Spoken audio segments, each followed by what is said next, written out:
When I was researching a feature video on Gia Karangi, I came across a 2003 documentary on YouTube called The Self-Destruction of Gia. I'll link it down below. In the documentary, there's an interview with a strikingly beautiful woman. She has piercing eyes, arched eyebrows, blonde hair, completely magnetic. She explains what heroin feels like in the body, and for the purpose of this video, we're just going to call it H from now on. So in this documentary, this beautiful woman is describing the physical and emotional effects of the substance in a way that's hauntingly intimate. Although this woman never met supermodel Gia Karangi, she was asked to be part of the documentary to share about what it's like to be on H and help illuminate what Gia may have experienced. But somewhere in the middle of this woman's interview and hearing her speak about this substance, I stopped thinking about Gia entirely. I found myself wondering, who is this woman? Something about her presence told me she had her own story, one worth telling. And I was right. She was none other than Zoe Lund. The name didn't immediately ring a bell for me until I realized she was Miss 45 herself. And at that moment, it clicked. I knew I had to make a video about her. Hello world, and welcome to Cinema Nostalgica, where we break down nostalgic hidden gems.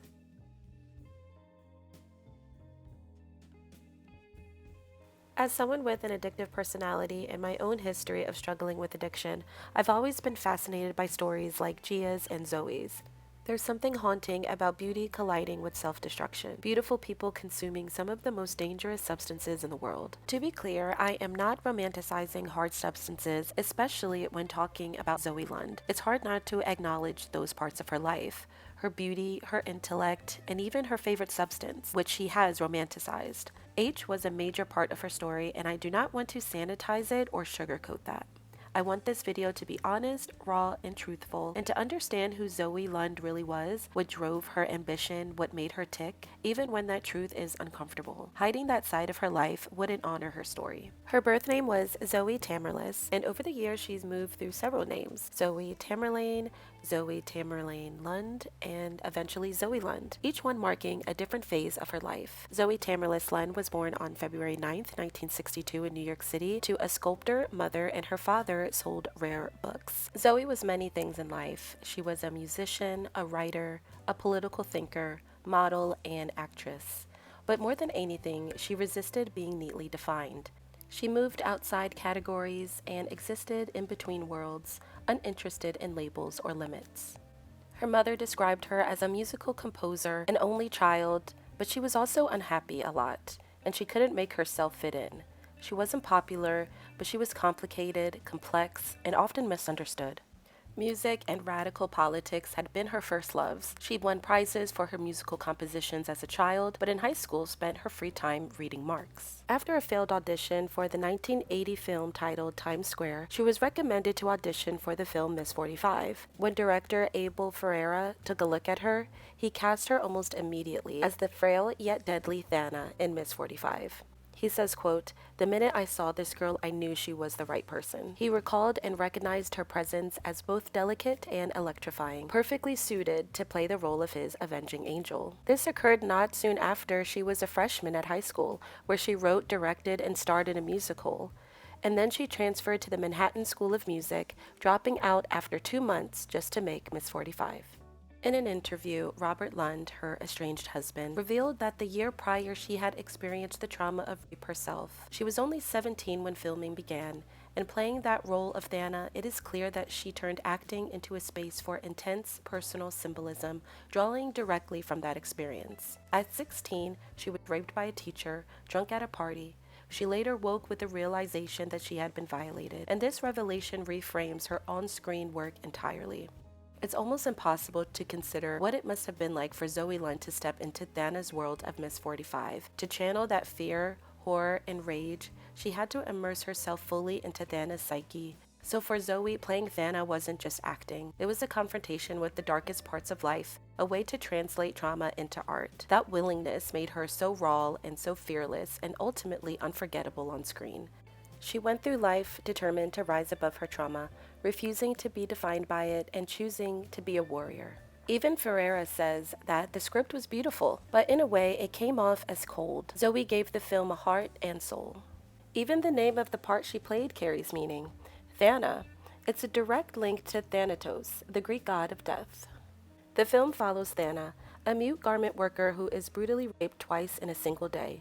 In an act of survival, Thana kills one of her attackers with an iron and takes possession of his .45 caliber handgun. Once armed, she undergoes a transformation, no longer prey, but an angel of vengeance. Thana begins to lure men into her web, reversing the dynamic that once trapped her. Because the character is incapable of speaking, Zoe relies entirely on facial expressions and physicality to communicate Thana's inner world. Every emotion, frustration, fear, rage is conveyed through her eyes, her posture, and her presence as she slowly evolves from victim to fury. After the series of attacks, everything shifts for Thana. Her appearance is dramatically different. She evolves from a mousy, almost invisible girl into something closer to a diva, controlled, deliberate, and dangerous, and trades her loose clothing for tighter, more structured, almost corporate attire. Her facial expressions change as well. The shy, timid glances give way to horror, pain, and eventually cold, focused stares of silent outrage. There's a sense that she's seeing the world through new eyes, more alert, more aware, and far less innocent. In another moment of transformation, Thana stares wide-eyed into a mirror as she applies heavy lipstick. Her look becomes sharper, more deliberate. Leather, black, and red clothing, a sleek hairstyle, and bright red lipstick. This isn't vanity, it's armor. Then there's the office Halloween party. Thana appears dressed as a nun, but with heavy makeup and bright red lipstick, a stark embodiment of the Madonna-whore duality. This time, kissing her bullets, she falls in love deeply with her vigilant crimes. Her passion in life is now ending the lives of men. She dances with her boss, who is dressed as Count Dracula, the vampire figure who feeds on female innocence, draining and enslaving it. Thana, the deadly nun, has come to pass judgment. She spirals out of control, feeling as though her actions are righteous and just. While making Miss 45, Zoe wasn't just transforming on screen, she was transforming in real life. She began to realize that she could change the way the world perceived her simply by putting on makeup, by styling herself differently, or by controlling her appearance. Before that, she described herself as dorky, awkward, unpopular. Her mom even says that she wanted to be the belle of the ball, but she just didn't have what it took. She was someone without many friends, who didn't feel seen or desired. But through the process of becoming Thana, she discovered the power of presentation. Makeup wasn't just cosmetic. She learned that when she used it, it changed the way the world perceived her, and in turn, how she perceived herself. Zoe said, quote, "I could write a concerto with 17 violins that would be very powerful, but film works on a more visceral level where I could go into the collective audience and make sure my point gets across." Zoe was transforming in other ways as well. Accounts of when Zoe first began using are inconsistent. Robert said that she told him she began using H at 14. However, an old boyfriend of hers, who claimed to be with her almost every day during those years, says that it wasn't that young, but when she began working on the set of Miss 45, that's when things began to change. Overall, I believe the consensus is that she began getting heavily into H when she was working on the set of Miss 45, playing the role of Thana. And when looking back on the trauma she suffered just a year prior, it's not shocking that she would use the substance to self-soothe. In an interview, Robert points out that when they watched the film, Zoe would point out the scene when she flicks her fingers signaling her garment worker boss. Even the smallest gestures now take on new weight. The way her body tightens and jolts, she told Robert that that was an obvious sign that she was using. Again, none of this is meant to romanticize her choices. If anything, it shows how much of Zoe's life and art was inseparable from what already has been taken from her, her innocence. It's less about exact timelines and more about how early addiction became woven into her sense of self. 3 years later, in a film called Special Effects released in 1984, Zoe's on-screen persona goes even further. In the film, she plays Andrea Wilcox, a struggling adult actress from the South trying to make it on the big screen. In this role, Zoe's voice is dubbed over by another actress with an exaggerated Southern drawl. I guess Zoe's Southern accent wasn't convincing enough for the role. In the film, Andrea is confronted by her estranged husband, urging her to come back and take responsibility for the child she abandoned. Unwilling or unable to return to that life, she runs from the confrontation and heads instead to an after-hours audition with a clearly unhinged director. The director murders Andrea and films everything. He stages her body to be discovered in a parked car, and suspicion falls on the husband, who becomes the prime suspect of the case and is arrested. But in a twisted move that only makes sense in the director's fractured mind, he uses his industry connections to get the husband released, only to leverage that freedom into something far more disturbing. The director is making a movie, and that movie is a recreation of the murder itself. He casts the husband to play himself in the crime and hires a look-alike, Elaine Bernstein, also played by Zoe, and giving her the double feature, to replace the murdered woman. Reality collapses into performance as the people from Andrea's real life are forced to reenact her death on screen. It's crazy, but despite the negative views, I found this film genuinely entertaining and strangely compelling. It kept me on the edge of my seat the entire time. What makes this film especially interesting alongside Miss 45 is the reoccurring transformation Zoe undergoes on screen. In special effects, when she plays Elaine Bernstein, the doppelganger of Andrea Wilcox, she is given a makeover that mirrors Thana's transformation in Miss 45. She goes from looking unassuming, dull, and average into a movie star diva.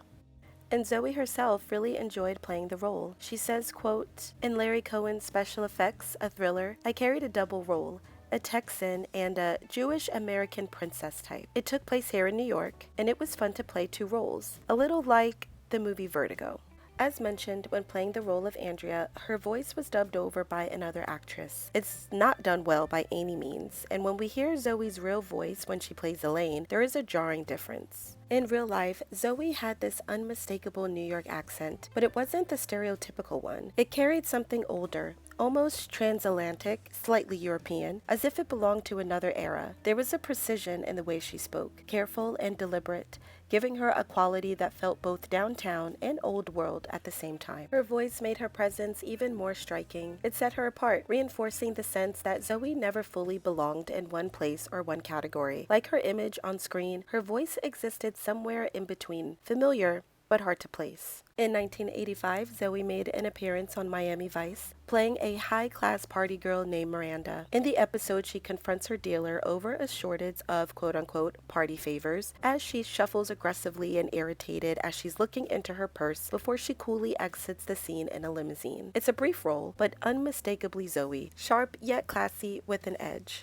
In the same year, Zoe appeared in Heavy Petting, a documentary directed by Obie Benz. The film centers on its participants recounting their early sexual experiences, placing Zoe among the distinctly downtown, intellectual, and countercultural crowd. In interviews connected to the project, Zoe spoke candidly about intimacy. She described having close friends and then lovers, nothing in between. For her, relationships were about transcendence and total experience, love in all its forms, including its complications. Although she once viewed marriage as oppressive, through experience, she ultimately discovered that she wanted to be more interested in living fully in love, understanding and accepting that marriage was a part of that love journey, than rejecting it outright. There is a clip of this documentary, Heavy Petting, on YouTube, and I found a comment under this video. A user named Dr. Doom Papito remembers his first kiss with Zoe and says, quote, "We kissed on the lips. It was my first kiss, and we did it while watching Abba the movie in a movie theater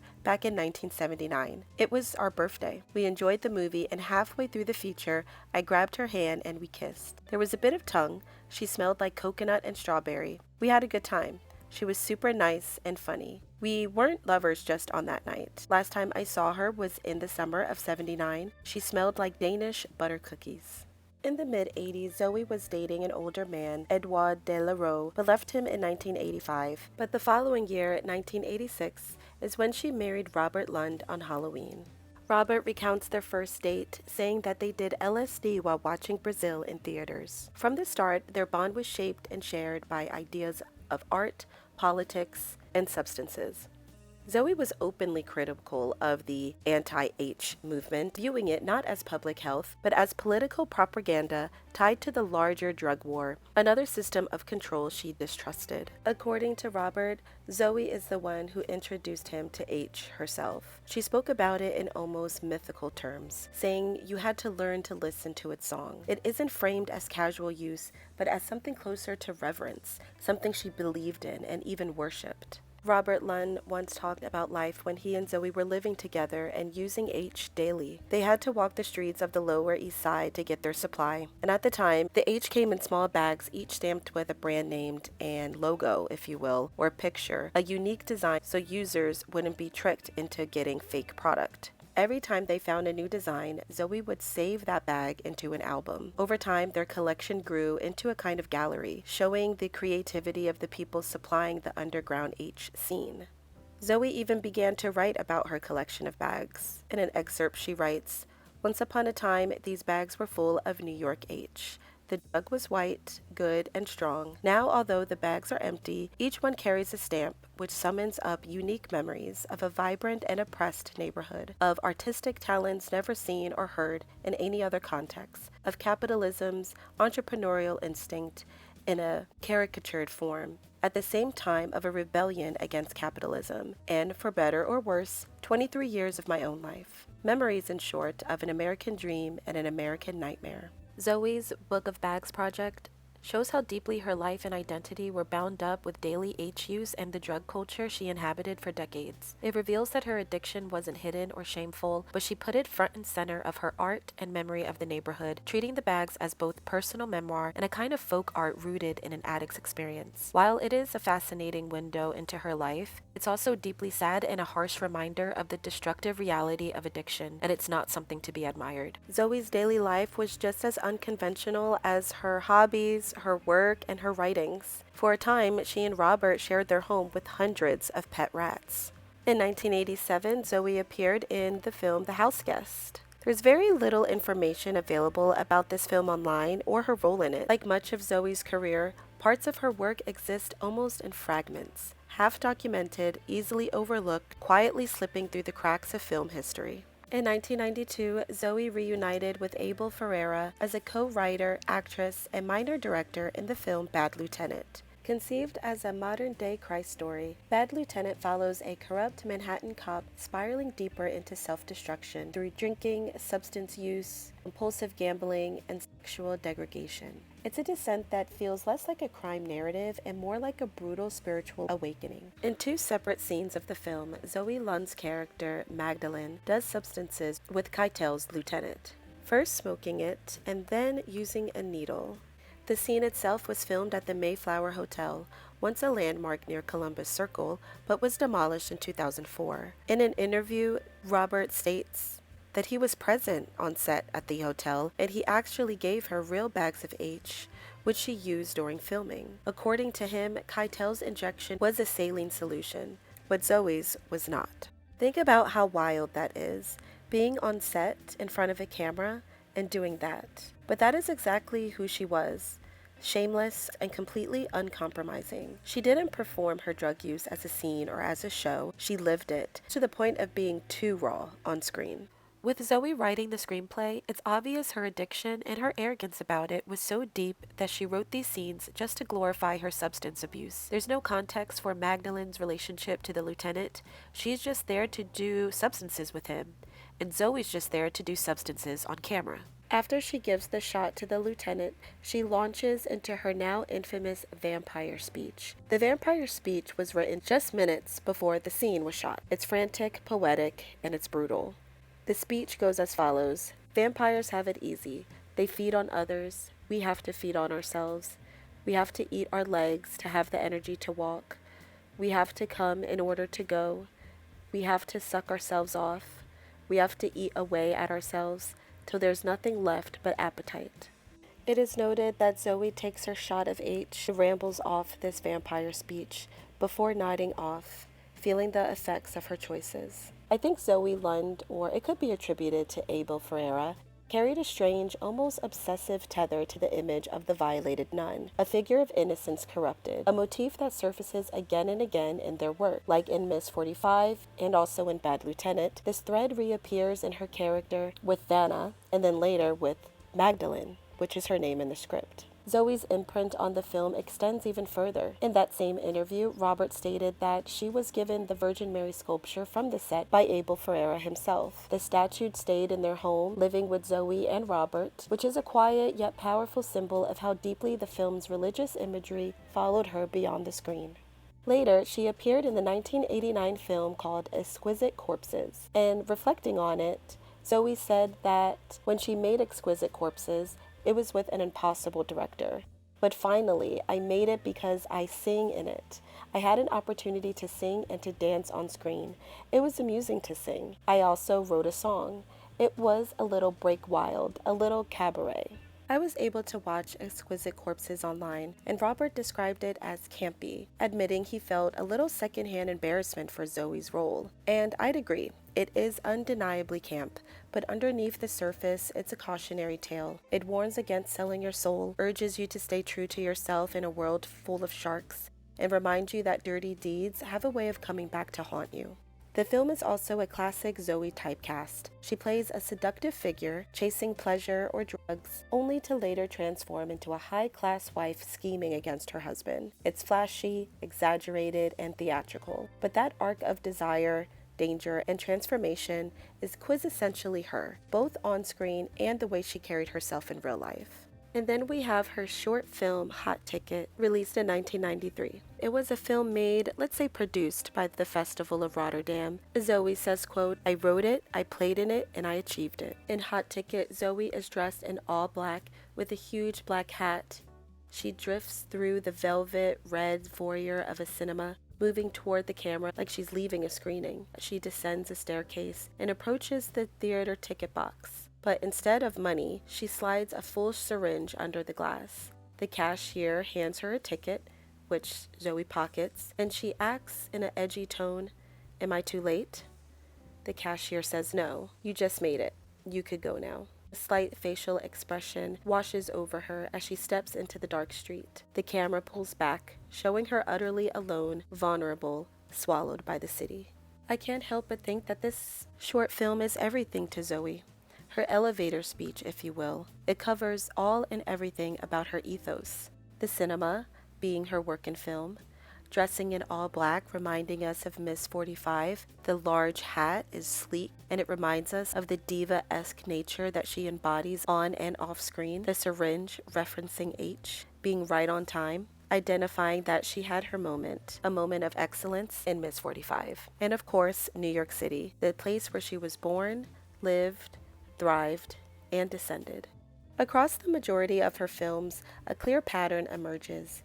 Zoe is often doing drugs, unfortunately being assaulted, or even committing or confronting murder. But more than the acts themselves, it's her constant transformation that defines her presence. She's always morphing, reshaping herself, and reclaiming control over whoever she is. On screen, this gave her a rare sense of power, a way to assert herself, be noticed, and even channel her political and vigilante impulses. Through her characters, she could explore societal injustices, push boundaries, and embody a fierce independence that mirrored her own convictions. Her work, both on and off screen, reflect an unflinching curiosity about the extremes of human experience and a refusal to separate art from the messy, often destructive realities of life. For Zoe, living and performing were inseparable. Her artistry was always raw, personal, and uncompromising. Both Robert and Zoe herself said that H fueled her creativity. She claimed it made her think of great scripts, triggered synapses in her brain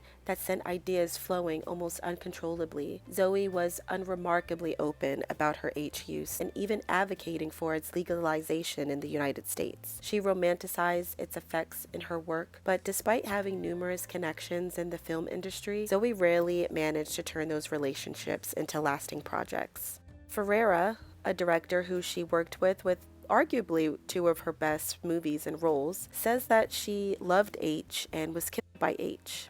Her lifestyle, living on the edges of society, unbound by convention, made her unreliable by Hollywood standards. Hollywood and filmmakers knew about her drug use, and, as Robert puts it, the industry simply does not like to hire junkies, which limited her opportunities for larger productions. As a result, many of her works remain unfinished, fragments of brilliance that hint at what could have been, and the uncompromising intensity that defined both her life and her art. In September 1996, Zoe appeared as a downtown street expert on a Geraldo Rivera special called H. During filming, she recruited an interview subject who, after the camera stopped rolling, was later sent to detox. Zoe, who probably should have went to detox as well, instead became involved with the subject's boyfriend, someone she had met while working on the episode.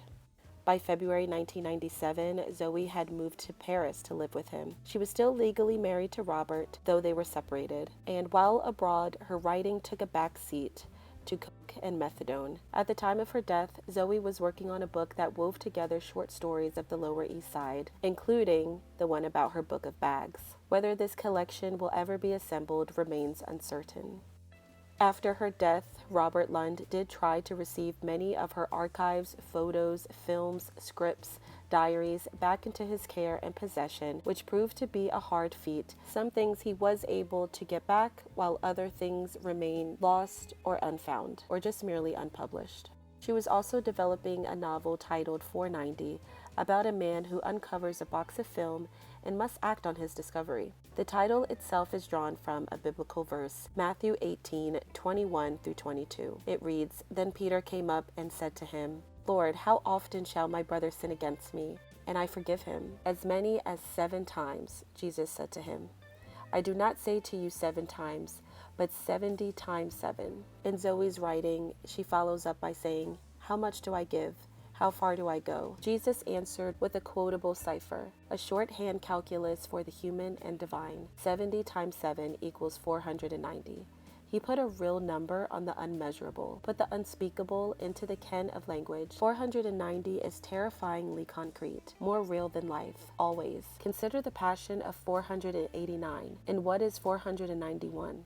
Zoe's passing was due to a heart failure on April 16, 1999 in Paris, France, at the age of 37. Many people say it is due to her extended H use, which seems very plausible.